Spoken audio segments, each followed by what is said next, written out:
اعوذ باللہ من الشیطان الرجیم بسم اللہ الرحمن الرحیم رب اشرح لی صدری ویسر لی امری واحلل عقدۃ من لسانی یفقہوا قولی واجعل لی وزیرا من اہلی۔ السلام علیکم ورحمۃ اللہ وبرکاتہ۔ الحمدللہ آج ہماری سیرہ کیمپ کا چوتھا دن ہے اور آج ہم انشاءاللہ تعالی جنگ بدر کے بعد کے واقعات پر نظر رکھیں گے۔ اور پروگرام کا آغاز ہم تلاوت قرآن سے کریں گے انشاءاللہ۔ تلاوت قرآن سماعت فرمائیں۔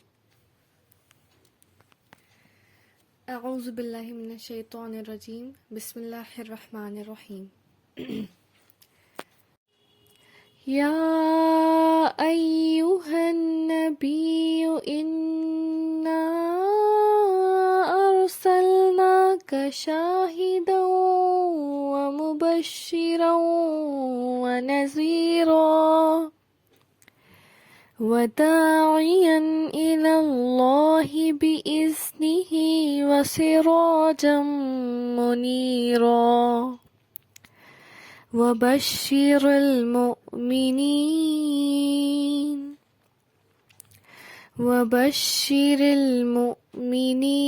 بأن لهم من اللہ فضلا کبیرا۔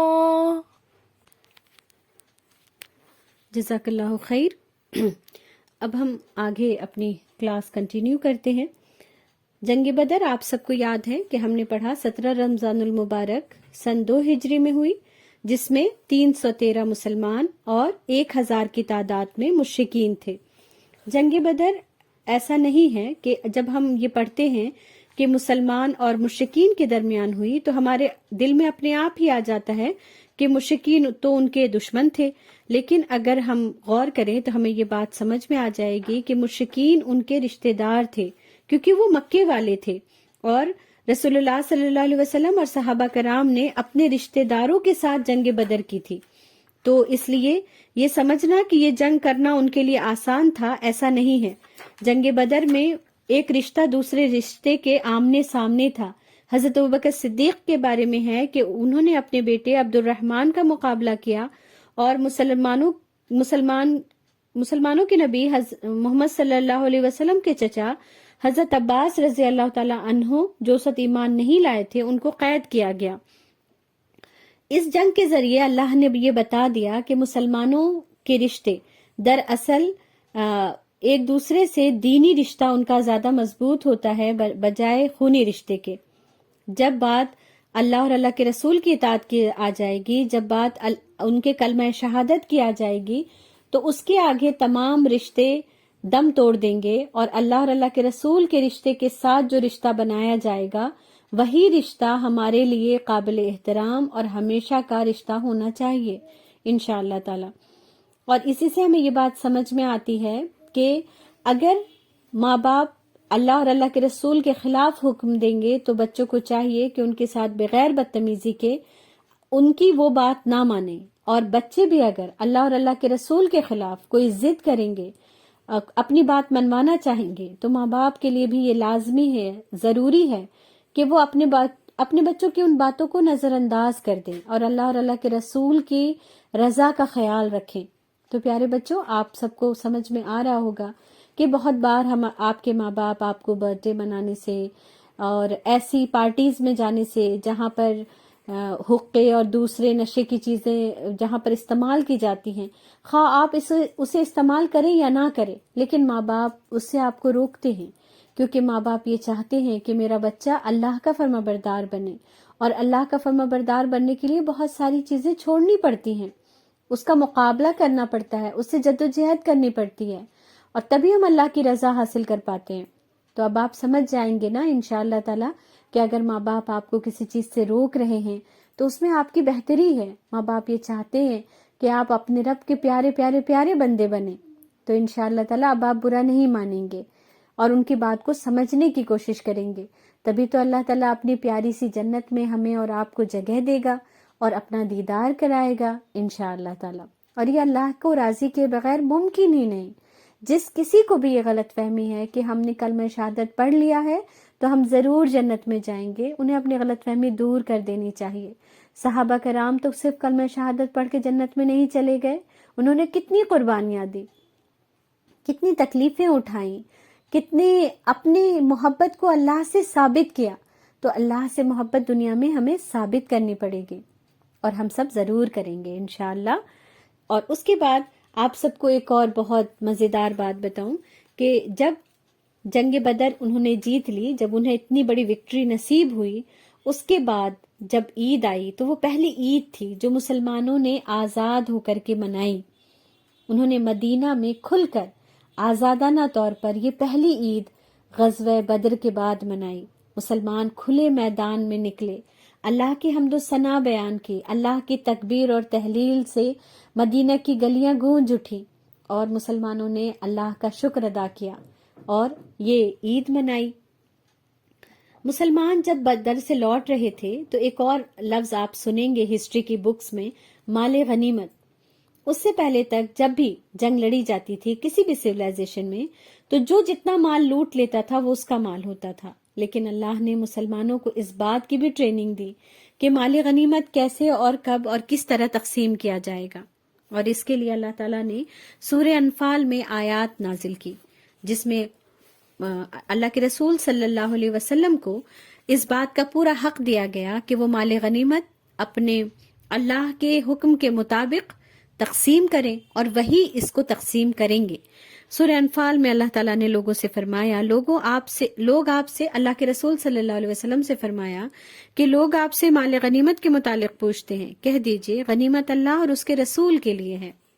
اور یہ کیوں فرمایا اللہ نے؟ کیونکہ مسلمان تو جنگ اللہ کے لیے کرتے ہیں، کسی دنیاوی فائدے کے لیے نہیں کرتے، وہ تو اپنے رب کو راضی کرنے کے لیے کرتے ہیں. تو میں اور آپ بھی جو اللہ کی عبادت کرتے ہیں، صدقہ کرتے ہیں، نماز پڑھتے ہیں، روزہ رکھتے ہیں، تو ہم کیوں کرتے ہیں؟ کہ ہمیں گاڑی بنگلہ مل جائے؟ نہیں، ہم اس لیے کرتے ہیں کہ میرا رب مجھ سے راضی ہو جائے، ہے نا. تو صحابہ کرام کو بھی اسی بات کی ٹریننگ دی جا رہی تھی، اور ان کے ساتھ ساتھ ہم سب کو دی جا رہی ہے کہ ہم بھی اپنے سارے کام اللہ کی رضا کے لیے کریں. اور اللہ تعالیٰ نے آگے فرمایا، پس اللہ سے ڈرو اور اپنے باہمی تعلقات کی اصلاح کر لو. یعنی مال اب آنے والا ہے تمہارے درمیان، اس سے تمہارے اندر پھوٹ نہ پڑ جائے. اور پھر اللہ نے کہا اللہ اور اس کے رسول کی اطاعت کرو اگر تم واقعی مومن ہو. تو آپ سوچیں صحابہ کرام کو جب اللہ تعالیٰ یہ فرما رہا ہے کہ تم اللہ اور اللہ کے رسول کی اطاعت کرو اگر تم مومن ہو، تو میں اور آپ بھی اگر مسلمان ہیں، مسلمان بنے رہنا چاہتے ہیں، تو ہمیں اللہ اور اللہ کے رسول کی اطاعت کرنی ہوگی. اچھا، جنگ بدر کے بعد ایک اور ٹائپ کے لوگ وجود میں آئے جس کے بارے میں نے آپ لوگوں کو جب دوسرے دن کی سلائیڈ دکھائی تھی تو اس میں نے لاسٹ میں وہ سلائیڈ آپ کو دکھائی تھی کہ مکے میں انہیں دو طرح کے لوگوں سے سامنا تھا. مطلب مکے میں صرف دو پارٹی تھی، مسلمان مشرکین، لیکن مدینے میں چار پارٹی تھی، مسلمان، مشرکین، یہودی اور منافقین. آپ مسلمان کو تو جانتے تھے، مشرکین کو بھی جانتے ہیں، یہود کو بھی جانتے ہیں، لیکن منافقین کو نہیں جانتے ہیں. تو منافقین کا جو گروپ ہے وہ جنگ غزوہ بدر کے بعد وجود میں آیا، وہ تب اسٹیبلش ہوا اور تب وہ لوگوں کے سامنے آیا. اور یہ گروپ کیسے کھڑا ہو گیا؟ جب کچھ لوگوں کو جو اسلام سے دشمنی رکھتے تھے انہیں اس بات کا یقین ہو گیا کہ رسول اللہ صلی اللہ علیہ وسلم کی ٹیم کو اب ہرایا نہیں جا سکتا، یہ اب ایک جتھا مضبوط ہو گیا ہے، ان کی فوج، ان کی ٹیم، ان کی آرمی، ان کے فوجی اب مضبوط ہو گئے ہیں. تو انہیں جب اس بات کا یقین ہو گیا کہ اب ان کو کوئی نہیں ہرا سکتا، اور جب انہوں نے دیکھا کہ انہیں مال غنیمت بھی ملا اور اتنے سسٹم کے ساتھ، ہر ایک میں برابری کے ساتھ، بہت انصاف کے ساتھ جب مال غنیمت لوگوں میں تقسیم کیا گیا، اور انہوں نے یہ نظارہ کبھی نہیں دیکھا تھا، تو انہیں یہ لگا کہ انہیں بھی اسلام قبول کر لینا چاہیے. تو جب انہوں نے اسلام قبول کرنے کے بارے میں آپس میں میٹنگ کی تو لوگوں نے کہا کہ کیا تم واقعی اسلام قبول کر لو گے؟ تو انہوں نے آپس میں کہا کہ نہیں، کیا ہم ایمان لائیں گے ایسے جیسے کہ بے وقوف ایمان لاتے ہیں؟ ہم تو صرف ان کے سامنے یہ پریٹینڈ کریں گے، یہ دکھائیں گے کہ ہم نے اسلام قبول کیا ہے، لیکن دراصل ہم ان کے اندر سے جڑیں کاٹیں گے، ان کو کھوکھلا کریں گے، ان کے اندر دشمنیاں پیدا کروائیں گے، ان کو ایسے وقت میں دھوکہ دیں گے جب یہ بالکل جیتنے والے ہوں گے۔ تو پھر ایسے منافقین کا پورا ایک گروپ تیار ہو گیا، اور مطلب نام کو اللہ نے وہ نہیں کیا، ڈسکلوز نہیں کیا، اور اگر نام بتائے بھی تو صرف نبی کو بتائے کہ یہ منافق ہیں۔ صرف عبداللہ بن ابی ایک ایسا منافق تھا جو منافقوں کا سردار تھا، اور ایک بہت وقت کے بعد اس کا بھی نفاق لوگوں کے سامنے آیا اور لوگوں کو اس کا نام پتا چلا، وہ بھی بہت آخر میں جا کے، جب وہ بہت سارا نقصان مسلمانوں کا کر چکا۔ یہ بتانے کا مقصد کیا ہے میرا، کہ ہم جب بھی کسی کے اندر بھی تھوڑی سی بھی منافقت والی کوالٹی دیکھتے ہیں تو ہم اس پر فتویٰ منافق کا لگا دیتے ہیں۔ یہ بہت ہی غلط بات ہے، غیر اخلاقی بات ہے، یہ ہمیں نہیں کرنا چاہیے۔ اور سب سے خراب بات کیا ہے کہ ہم منافق کسے کہتے ہیں؟ جو ہماری پیٹھ پیچھے برائی کر رہا ہو، جو ہمارے خلاف سازش کر رہا ہو، جو منہ پہ ہمارے کچھ بولتا ہو، پیٹھ پیچھے کچھ بولتا ہو۔ تو پیارے بچوں، اللہ نے منافق اس کو کہا جو اللہ اور اللہ کے رسول کا دشمن تھا، میرا اور آپ کا نہیں، ہے نا؟ میں اور آپ کب سے اتنے اہم ہو گئے کہ اللہ کے بندوں کو منافق کہنے لگے، ہے نا؟ مسلمانوں نے اپنے آپ کو اللہ سے بھی کاٹ لیا، اور اپنے جو رشتے تھے، جو اپنے تعلقات تھے، ان سے بھی کاٹ لیا، اور ساری وہ چیزیں جو اللہ اور اللہ کے رسول کی اطاعت کے لیے ہونی چاہیے تھی، اس سب کو اپنی اور اپنے نفس کی اطاعت کے آگے لگا لیا۔ یہ بہت ہی غلط بات ہے، اس سے ہم سب کو پرہیز کرنا چاہیے۔ اللہ تعالیٰ نے ایک مسلمان کے دوسرے مسلمان کی عزت کو اس کے لیے حرمت والا بنایا ہے۔ حرمت کا مطلب کیا ہوتا ہے؟ کہ وہ اس کی بے عزتی نہیں کر سکتا، وہ اسے گالی گلوچ نہیں دے سکتا، وہ اسے برا بھلا نہیں کہہ سکتا۔ اللہ تعالیٰ نے اس سے منع فرمایا ہے کہ ایک مسلمان دوسرے مسلمان کو گالی دے، ایک مسلمان دوسرے مسلمان کے لیے راستے میں کانٹے بچھائے، ایک مسلمان دوسرے مسلمان پر تہمت لگائے، ایک مسلمان دوسرے مسلمان کی غیبت کرے۔ اللہ تعالیٰ نے اس سے منع فرمایا ہے۔ پھر یہ کیسے ہو سکتا ہے کہ میری اگر کوئی پیٹھ پیچھے برائی کرے تو میں کہوں کہ یہ تو منافق ہے؟ نہیں، یہ نہیں کہنا ہمیں۔ یہ صرف اللہ اور اللہ کے رسول کی دشمنی کرنے والے اور ان کے منہ پر آ کر ان کے اوپر ایمان لانے کا دعویٰ کرنے والوں کے لیے اللہ نے یہ نام دیا ہے، اور ہمیں اسی پر رہنا چاہیے۔ جی، تو منافقین وہ تھے جنہوں نے یہ سمجھ لیا کہ اب مسلمانوں کا ساتھ دینے ہی میں ان کی بھلائی ہے، اور انہوں نے آ کے اسلام کو قبول کر لیا۔ اور جب سورہ البقرہ آپ پڑھیں گے تو اس میں بہت ساری باتیں جو وہ کہتے ہیں، جب ان کے دوستوں نے ان سے کہا کہ کیا تم ایمان لے آئے ہو، تو انہوں نے کہا نہیں، ہم ایمان نہیں لائے، ہم ایمان ویسے لائے جیسا کہ ایمان لائے بے وقوف، تو ہم ایمان نہیں لائے ہیں۔ تو بہرحال انہوں نے مسلمانوں کے پاس آ کر کے اس بات کا اعلان کیا کہ ہم مسلمان ہیں، اور وہ اصل میں دراصل دل سے وہ مسلمان نہیں تھے۔ اور پھر یہ بتانا اس لیے اتنے زیادہ اس سے ضروری تھا کیونکہ اب آگے ہم جو جنگ پڑھنے جا رہے ہیں اس میں ان کا ایک بہت بڑا رول ادا ہوا۔ اس کے باوجود رسول اللہ صلی اللہ علیہ وسلم کا جو سلوک تھا وہ ہم دیکھ کر حیران رہ جائیں گے۔ مکے والوں کو جب غزوہ بدر میں اتنی بڑی شکست ملی، مطلب اتنی بڑی ہار ملی، تو جس میں ان کے 70 لوگ مارے گئے اور 70 قیدی بنا لیے گئے، تو یہ بہت بڑا لاس تھا ان کا۔ یعنی وہ 1000 آئے تھے جس میں 1400 لوگوں کے ساتھ یہ ہوا، 70 مر گئے ہیں، 140 جی۔ تو ان کے لیے یہ بہت بڑا نقصان تھا، اور اس میں بھی اللہ تعالیٰ کا کرنا یہ کہ بڑے بڑے سردار مارے گئے تھے، اس کو یہ برداشت نہیں کر پائے۔ اور جب یہ مکہ لوٹے لٹے پٹے اور بہت سارے لوگوں کو کھو کر، تو ان کے ہر گھر سے رونے اور پیٹنے کی آوازیں آنے لگی۔ کوئی گھر ایسا نہیں تھا جس کا کوئی ایک انسان مرا نہ ہو یا قیدی نہ بنا لیا گیا ہو۔ اب ان کے دل میں مسلمانوں کی دشمنی اور بڑھ گئی، کیونکہ یہ تو اس فخر میں، اس غرور میں نکلے تھے کہ وہ مسلمانوں کو یوں چٹکیوں میں مسل کر آ جائیں گے، لیکن یہ جو انہوں نے سوچا تھا وہ تمام معاملات اس کے خلاف ہو گئے۔ یہ برداشت کرنا ان کے لیے بہت مشکل تھا، اور پھر ان لوگوں نے ایک اور جنگ کا پلان کیا، اور وہ بالکل 1 سال کے بعد، یعنی رمضان میں وہ جنگ ہوئی تھی 17 رمضان المبارک کو، اور شوال 3 ہجری میں مشرکین یعنی 2 ہجری میں جنگ غزوہ بدر ہوئی ہے، اور 3 ہجری یعنی بس 1 سال کے بعد مشرکین نے دوسری جنگ کی تیاری شروع کر دی۔ اس بات کی اطلاع رسول اللہ صلی اللہ علیہ وسلم کو ہوئی، اور اللہ کے رسول صلی اللہ علیہ وسلم نے مسلمانوں کو بلا کر مشورہ کیا۔ ایک بہت اچھی بات جو آپ رسول اللہ صلی اللہ علیہ وسلم کے کردار میں دیکھیں گے کہ اللہ کے رسول ہر بات سے پہلے مشورہ کیا کرتے تھے۔ آپ سوچیں، وہی آ رہی ہے، وہ اللہ کے رسول ہیں، ڈائریکٹ ان کا کانٹیکٹ ہے اللہ سے، اس کے باوجود وہ اپنے دوستوں، اپنے ساتھیوں کو کتنی اہمیت دیتے تھے۔ تو یہ باؤنڈنگ تھی جو اللہ کے رسول صلی اللہ علیہ وسلم نے ہمیں سکھائی ہے، یہ ایک ٹیم ورک ہے جو اللہ کے رسول صلی اللہ علیہ وسلم نے ہمیں سکھایا۔ اور جب تک کوئی بھی آرگنائزیشن، کوئی بھی ٹیم ایسے کام کرتی رہے گی، اللہ تعالیٰ اسے کامیابیاں عطا کرتا رہے گا۔ تو یہ سمجھنے کی ہمیں بہت زیادہ ضرورت ہے کہ ہم بھی جب کسی کے ساتھ کام کریں تو ان سے مشورہ کیا کریں اور ان کی باتوں کو لیں، غور سے سنیں۔ اللہ کے رسول صلی اللہ علیہ وسلم اتنے پیار سے لوگوں کی باتیں سنتے تھے اور ان کی باتوں کو اہمیت دیتے تھے۔ اور انشاءاللہ تعالیٰ جب میں اس کو ڈیٹیل میں آپ لوگوں کو کراؤں گی تو وہ تمام واقعات بھی آپ لوگوں کو ضرور سناؤں گی، اور آپ لوگ ضرور سنیے گا۔ سیرت رسول صلی اللہ علیہ وسلم آپ لوگوں کے دلوں میں ایسے بیٹھ جانا چاہیے کہ جب آپ حوض کوثر پر جائیں اور اللہ کے رسول صلی اللہ علیہ وسلم کو دیکھیں تو آپ کو کسی کے تعارف کی ضرورت نہ پڑے، ہے نا۔ انشاءاللہ تعالیٰ آپ اللہ کے رسول کو دیکھیں اور دوڑ کر لپک جائیں کہ یا رسول اللہ، دنیا میں ہم آپ کے بارے میں سنا کرتے تھے، دنیا میں ہم نے آپ کو پڑھا، دنیا میں ہم نے آپ کے لیے کلاسز کی تھی، اور میں آپ سے بہت ملنا چاہتا تھا۔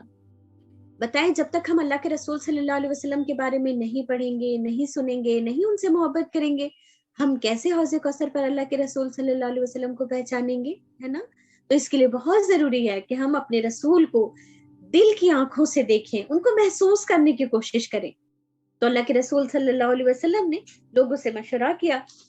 بہت سارے لوگ جو جنگ بدر میں نہیں جا سکے تھے، انہوں نے بڑھ چڑھ کر کہا یا رسول اللہ، ہم باہر نکل کر جنگ کرنا چاہتے ہیں۔ اللہ کے رسول صلی اللہ علیہ وسلم چاہتے تھے کہ مدینے کے اندر جنگ کی جائے، یعنی لوگ اپنے گھروں، لوگ گلیوں میں نکل کر جنگ کریں، اور عورتیں اپنے چھتوں کے اوپر سے ان پر ہم پتھر بازی یا کچھ بھی وہ اوپر سے کریں۔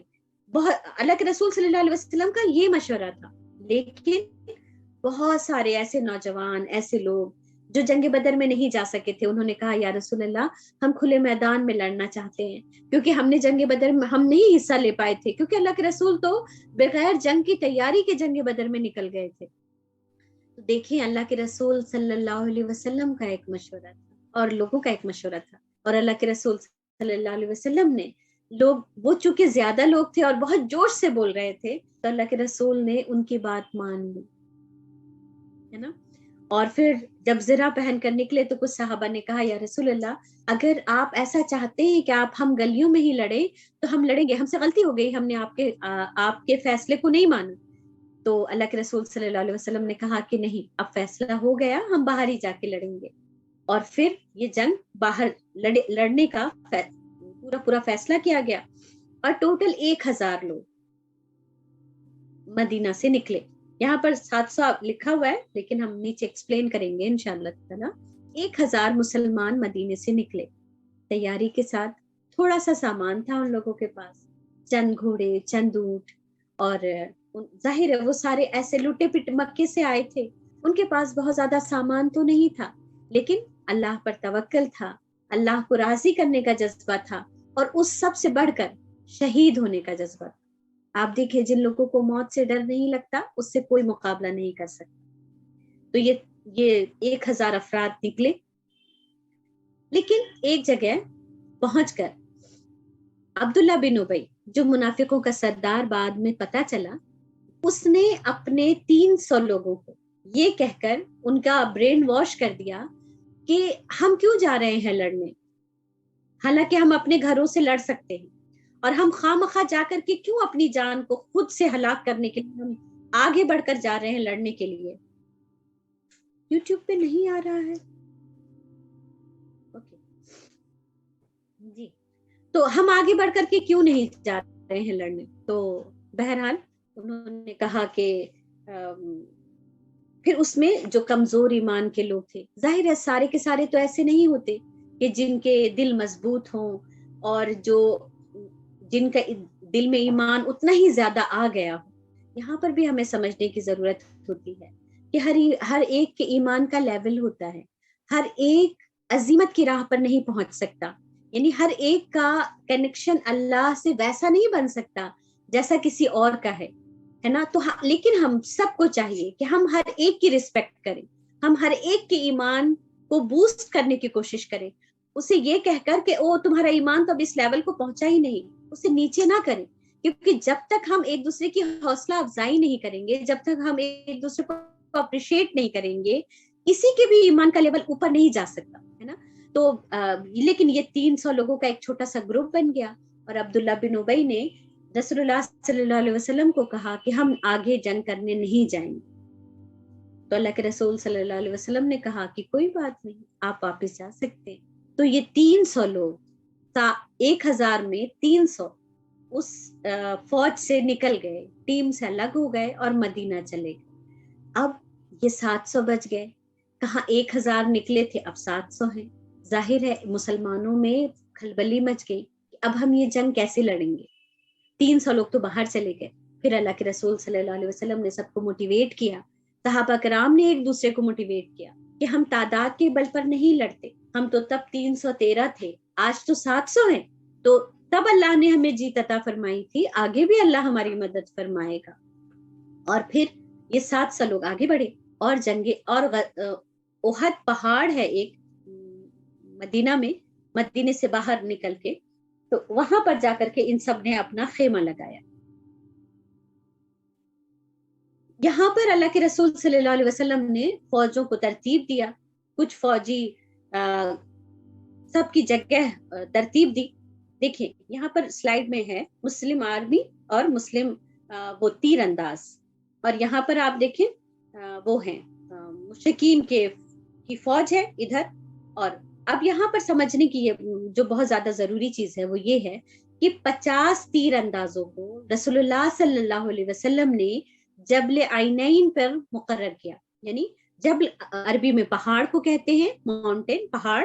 وہاں پر اللہ کے رسول صلی اللہ علیہ وسلم نے 50 تیر انداز کھڑے کیے، 50، اور انہیں کہا کہ کسی بھی حال میں اپنی جگہ نہ چھوڑنا جب تک کہ میں حکم نہ دے دوں.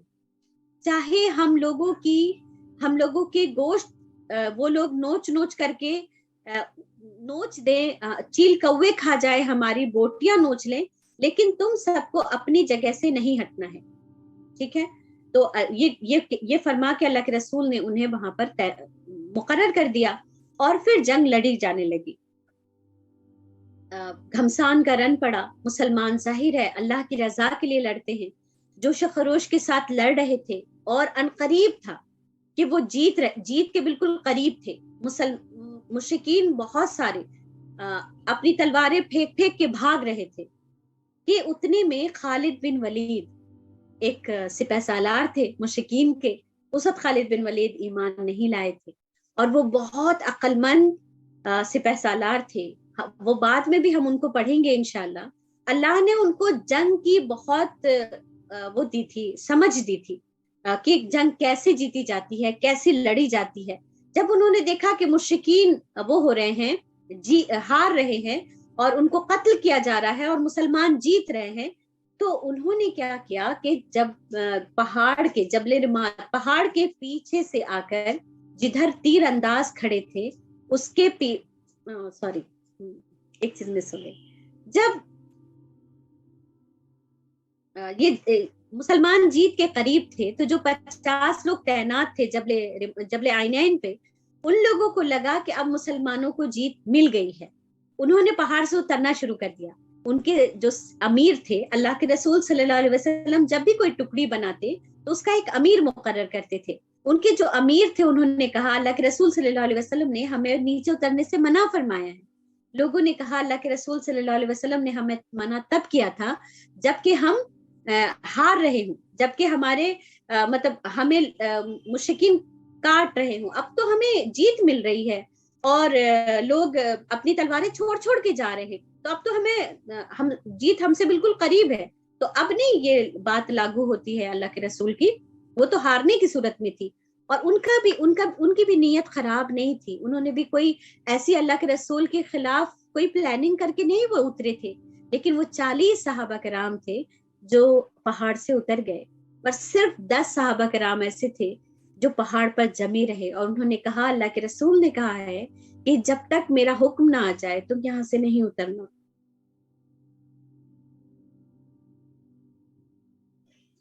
بہرحال، اور لیکن خالد بن ولید نے یہ نظارہ دیکھ لیا، انہوں نے دیکھ لیا کہ 40 اتر آئے ہیں اور صرف 10 رہ گئے ہیں، اور 10 سے نپٹنا اتنا مشکل نہیں ہے۔ انہوں نے پیچھے سے پہاڑ کے پیچھے چکر کاٹا کچھ فوج کو لے کر، وہ انہوں نے پیچھے سے حملہ کر دیا۔ اب مسلمان آگے اور پیچھے دونوں طرف سے مشرکین سے گھر گئے۔ کچھ لوگوں نے جب دیکھا کہ خالد پیچھے سے انہوں نے حملہ کر دیا ہے، اور انہوں نے جو ان کے بت تھے ان کا نعرہ لگایا، یا حبل یا لات یا عزا، تو جو مشرکین بھاگ رہے تھے انہوں نے واپس پلٹ کر دیکھا کہ پیچھے سے خالد نے حملہ کر دیا ہے اور مسلمان دو طرف سے پس گئے ہیں، تو انہوں نے بھی واپس آ کے جنگ کو جوائن کر لیا، اور اس طرح سے مسلمان بہت بڑی تعداد میں انہیں نقصان ہوا، اور پھر اللہ کے رسول صلی اللہ علیہ وسلم کو بھی وہاں پر بہت سارے زخم آئے۔ یہ ایک بہت طویل اسٹوری ہے، انشاءاللہ تعالی جب ہم ڈیٹیل میں کریں گے تو اس کو پڑھیں گے انشاءاللہ ضرور، لیکن کبھی بھی کسی بھی بچے کے ذہن میں یہ نہیں آنا چاہیے کہ ان صحابہ کرام نے اللہ کے رسول صلی اللہ علیہ وسلم کے حکم کی خلاف ورزی کی، ان سے نادانی ہوئی، ان سے غلطی سے یہ غلطی ہو گئی، اور آپ دیکھیں کہ جب صحابہ کرام سے غلطی ہو گئی تو کیا ہم سے نہیں ہو سکتی؟ لیکن صحابہ کرام میں اور ہم میں کیا فرق ہے؟ صحابہ کرام سے غلطی ہو جاتی تھی تو وہ مان لیا کرتے تھے، ہم سے غلطی ہوتی ہے تو ہم اس پر ڈٹ جاتے ہیں، ہم اسے جسٹیفائی کرتے ہیں، ہم اس کے لیے دلیلیں تلاش کرتے ہیں، ہم کہتے ہیں نہیں مجھے تو غصہ اس لیے آ گیا تھا کیونکہ اس نے مجھے غصہ دلایا تھا، غصہ آیا مجھے، یہ میری غلطی۔ تو صحابہ کرام جو لوٹ اور جو 10 صحابہ کرام پہاڑ پر تھے وہ سب کے سب شہید کر دیے۔ پھر مسلمانوں کو اس میں بڑا نقصان ہوا، اللہ کے رسول کو زخم آئے، بہت سارے مسلمانوں کو زخم آئے، اور لیکن مسلمانوں نے دوبارہ سے اپنی ہمت کو اکٹھا کیا اور دوبارہ سے ان سے پوری شدت کے ساتھ انہوں نے جنگ کی۔ مشرکین کو اس بات کا احساس ہو گیا کہ وہ ان سے جیت نہیں سکتے، لیکن کم نقصان کے ساتھ، تھوڑے سے اس کے ساتھ کہ انہوں نے مسلمانوں کا بہت نقصان کر دیا ہے، انہوں نے اپنی فوجوں کو جمع کیا اور وہ مکہ کی طرف لوٹ گئے۔ اس طرح سے یہ جنگ ایک طریقے سے نہ اس میں جیت ہوئی نہ ہار ہوئی کسی کی، لیکن مسلمانوں کا نقصان ہوا جنگ بدر سے۔ جس طرح جنگ بدر میں ان کو بہت بڑی کامیابی حاصل ہوئی تھی، جنگ احد میں یہ نہ ہو سکا۔ اس سے ہمیں یہ سمجھ میں آتا ہے کہ کامیابی اور ناکامی دونوں اللہ کے ہاتھ میں، اور ان دونوں سچویشن میں اللہ ہمیں دنیا میں رکھے گا، اللہ تعالیٰ ہمیں ہمیشہ کامیاب بھی نہیں ہونے دے گا اور ہمیشہ ہمیں ناکام بھی نہیں ہونے دے گا۔ لیکن پیارے بچوں، یہ دونوں اللہ کی آزمائش ہے دنیا میں ہمارے لیے۔ جب اللہ تعالیٰ ہمیں کامیابی عطا کرے تو ہمیں کیا چاہیے کہ ہم اس کا شکر ادا کریں، اور جب اللہ ہمیں کہیں پر ناکامیابی عطا کر دے تو بھی ہمیں چاہیے کہ ہم اللہ کا شکر ادا کریں۔ اب آپ کہیں گے یہ کیا بات ہوئی میم، ہم شکر کیسے ادا کریں گے ہارنے پر؟ تو اللہ تعالیٰ ہارنے میں جتنا ہم سے قریب ہو جاتا ہے، جتنا ہم اللہ کے قریب ہو جاتے ہیں، اتنا ہم جیتنے میں کبھی کبھی نہیں ہو پاتے۔ تو اللہ اصل چیز کیا ہے کہ ہم اللہ کو راضی کر لیں۔ تو اگر ہمیں کہیں پر ناکامی ملتی ہے پھر ہم ٹوٹ جاتے ہیں، پھر ہم روتے ہیں، پھر ہم اللہ کے حضور اپنے آپ کو سبمٹ کر دیتے ہیں، پھر ہم اللہ سے ہاتھ جوڑ جوڑ کر کے دعائیں کرتے ہیں، تو اللہ ہمارے کتنے قریب ہو جاتا ہے اور اللہ ہم سے راضی ہو جاتا ہے۔ تو اس لیے، اور مسلمانوں نے بھی یہی کیا، اللہ تعالیٰ نے قرآن میں جگہ جگہ ان کے بارے میں یہ ساری باتیں تسلی کی بھی، اور اس میں کہا جاتا ہے کہ بہت سارے لوگوں کے دلوں میں یہ بھی آ گیا تھا کہ اس وقت تو ہم 313 تھے، اب تو ہم 700 ہیں، تو ہم تو ضرور جیت جائیں گے۔ تو کبھی بھی ہمیں تعداد پر، اپنے وسائل پر بھروسہ نہیں کرنا چاہیے، ہمیں وہ استعمال ضرور کرنا ہے، لیکن ہمیں اس پر بھروسہ آنکھ بند کر کے یقین ہمیں ہرگز بھی نہیں کرنا ہے۔ اس طرح سے جنگ بدر ہوئی، الحمدللہ جنگ احد مکمل ہوئی۔ اچھا، اس کے بعد کچھ ایسی چیزیں ہیں جس کو آپ لوگوں کو نظر میں رکھنا ضروری ہے کہ یہودی اب بہت ایکٹیو ہو گئے تھے. یہودیوں کو یہ بات سمجھ میں آ گئی تھی کہ رسول اللہ صلی اللہ علیہ وسلم ہی وہ نبی ہیں جن کو اللہ نے نبی بنایا ہے, یہ آخری نبی ہیں. لیکن چونکہ وہ ان کے خاندان سے, ان کے قبیلے سے نہیں تھے, اس لیے انہوں نے رسول اللہ صلی اللہ علیہ وسلم کی بہت مخالفت کی اور ان کی دشمنی اپنے دلوں میں پال رہے تھے اور ان کو ہمیشہ کچھ نہ کچھ نقصان پہنچاتے رہتے تھے. یہودیوں کے جو 3 قبیلے وہاں بہت زیادہ ڈومینیٹڈ تھے, بہت بڑے تھے, باقی اور چھوٹے چھوٹے بھی تھے, لیکن جو بہت زیادہ ڈومینیٹڈ تھے وہ تھے بنو قینقاع, بنو نذیر اور بنو قریظہ. یہ سب نام سن لیجئے آپ لوگ, پہلی بار میں اٹپٹا لگتا ہے, لیکن انشاءاللہ جب اللہ تعالیٰ آپ کو اس میں اور آگے لے جائے گا تو پھر آپ ساری چیزوں کی باریکیوں کو سمجھنے کی کوشش کریں گے. پھر یہ نام آپ کو اجنبی نہیں لگیں گے, کیونکہ یہ آپ کے پیارے رسول اللہ صلی اللہ علیہ وسلم کے حیات مبارکہ کی تمام چیزیں ہیں, ہے نا. اور جب آپ مدینہ جائیں گے تو آپ کو لگے گا کہ کاش میں دیکھ پاتا کہ کہاں پر قینقاع رہتے تھے, کہاں پہ بنو نذیر رہتے تھے, اور کہاں پہ اللہ کے رسول نے ان سے جنگ کی تھی, کہاں پر یہ. اور آپ کو پتا ہے امام شافعی رحمت اللہ علیہ, اچھا میں کنفرم کر کے انشاءاللہ بتاؤں گی, امام مالک یا امام شافعی رحمت اللہ علیہ میں سے کوئی مدینے میں کبھی انہوں نے چپل نہیں پہنی. جانتے ہیں کیوں؟ کیونکہ وہ کہتے تھے کہ کہیں میں اس جگہ پیر نہ رکھ دوں اپنے چپل والے جہاں پر میرے رسول صلی اللہ علیہ وسلم کے قدم مبارک رکھے ہوں. تو جب انسان اللہ کے رسول صلی اللہ علیہ وسلم کو اتنا پہچان لیتا ہے تو پھر وہ ایسی محبت کرتا ہے رسول اللہ صلی اللہ علیہ وسلم سے. اور اللہ کے رسول صلی اللہ علیہ وسلم نے بھی تو کہا تھا نا کہ اے عمر, تمہارا ایمان ہی مکمل نہیں جب تک کہ میں تمہیں تمہاری جان, تمہارے ماں باپ, تمہارے بچے, تمہارے مال سب سے زیادہ عزیز نہ ہو جاؤ. تو یہ 3 قبیلے تھے یہودیوں کے, اس کو آپ لوگوں کو یاد رکھنا ہے. انشاءاللہ تعالیٰ ان کے بارے میں ڈیٹیل میں کل بتاؤں گی آپ کو. ان میں سے ایک بنو قینقاع سے جنگ 2 ہجری میں ہوئی, جس 2 ہجری میں وہ جنگ بدر ہوئی تھی.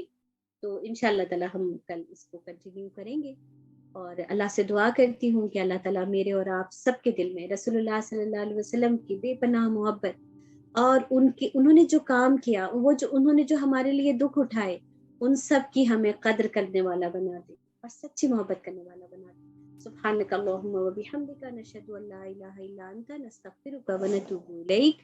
السلام علیکم ورحمۃ اللہ وبرکاتہ.